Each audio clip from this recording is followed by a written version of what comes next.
3 of Mask Girl starts from Ju Oh-nam's mother, Kim Kyung-ja's, perspective. Kyung-ja narrates how she was a simple woman who decided to marry a government employee. However, she is turned into a single parent after her husband left her for a different woman soon after Oh-nam was born. Kyung-ja dedicated her life to Oh-nam and picked up all sorts of jobs to make money to raise him well. After saving up for a while, Kyung-ja opened a small restaurant. As Oh-nam grew up, Kyung-ja noticed how her son was being bullied by his classmates.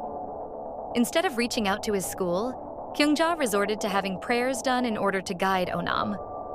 Kyung-ja claims that from that day forward, she did not have to worry about Oh-nam's grades. Years pass and Oh-nam goes to college. After landing a job, he asks to move out of Kyung-ja's house to live independently. She recalls how she had to force him to open the door for her when she wanted to bring him side dishes or food. After being frustrated by Oh-nam's behavior, Kyung-ja decides to cut ties with him for good. She grows concerned when Oh-nam does not call her back after a long time of radio silence from her son's end. She calls the cops to have his flat opened and discovers that there was a dead body in the fridge of his apartment.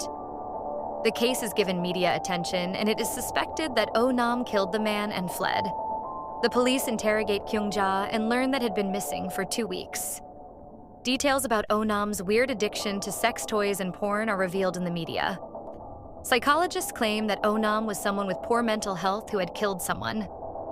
After an interaction with his colleagues, the police conclude that Momi's disappearance was connected to Oh-nam. The cops check on Momi's apartment and learn from her landlady that she moved apartments, claiming she was going abroad. The landlady also shares that Momi recently got plastic surgery and she never invited any men over. Kyung-ja decides to take the case into her own hands and starts learning how to work with computers in order to use his and find more details about the mask girl, Momi.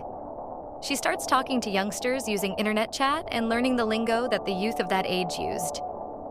She withdraws all the money from her account and befriends Teddy, Mask Girl's fan cafe manager, who is also looking for her. Kyung-ja finds a video of a girl from Teddy and learns that she's now performing with a new face and a different identity. Kyung-ja suffers from PTSD following Oh-nam's death and blames herself for not protecting him enough. She is further traumatized when the cops find Oh-nam's dead body.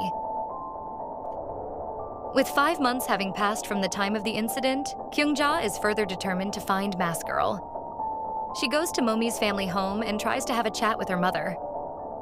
However, Momi's mother refuses to talk to Kyung-ja. Momi's mother files a complaint against Kyung-ja for harassment and gets her kicked out. Kyung-ja starts making up lies about Oh-nam to brag in front of her friends. She learns about a fortune teller from her friends and decides to go to Gangcheon to find Mask Girl. There, she follows the girl from Teddy's video and finds the number of her agency. Kyung-ja learns that the girl in the video was someone called Yumi and goes looking for her in the red light area. After a lot of looking around, Kyung-ja suddenly runs into Yumi at a Taeokbokki stall. She follows Yumi and learns that she's working at a room salon called 37-5 Degrees. From the room salon manager, Kyung-ja learns that Yumi now goes by Mi-ai. She heads to the same hair salon as Yumi and notices Mask Girl's necklace on her. Certain by the fact that Yumi is Mask Girl, Kyung-ja decides to prepare herself before the attack and purchases an illegal gun. She starts working as a taxi driver and parks outside the room salon. Kyung-ja ends up taking Yumi as her passenger and knocks her out with a taser. She takes Yumi to an abandoned location and decides to kill her. Yumi pleads with Kyung-ja and promises that she's not Mask Girl or the person that killed her son.